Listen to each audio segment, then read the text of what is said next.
فجأة الشرطة لاحظت دخان طالع من العربية، داسوا فرامل مرة واحدة، لكن العربية بسبب سرعتها اندفعت لقدام. بوند زود السرعة عشان يهرب، بس اللي قدامه كانوا واخدين هبر ومجهزين حواجز يقفلوا عليه الطريق.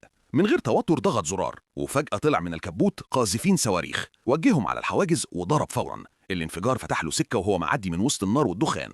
عربيات الشرطة جريت وراه، والرصاص نزل على العربية، لكن الزجاج المصفح ما اتكسرش. طلعوا مدرعات في المطاردة، وصاروخ عدى جنده بالعافية، وهو ماشي بأقصى سرعة خبط في بيت صغير على جنب الطريق، لكنه ما وقفش، كمل وهو ساحب نص البيت وراه.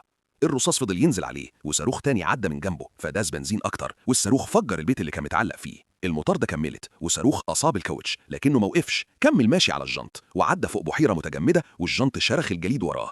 عربية الشرطة دخلت وراه، لكن الجليد اتكسر تحتها وغرقت. بون شغل وضع القيادة على التلج، وفجأة جنود سدوا الطريق قدامه، فيشغل الدوافع الصاروخية، والعربية طلعت في الهواء وعدت من فوقهم، ونزقت بقوة في كوم التلج واتعلقت. عرف إن مفيش وقت يفعل التدمير الذاتي، مسك حبيبته السابقة وجري بعيد، وأول ما الشرطة قربت من العربية انفجرت في لحظة وتحولت لحطام.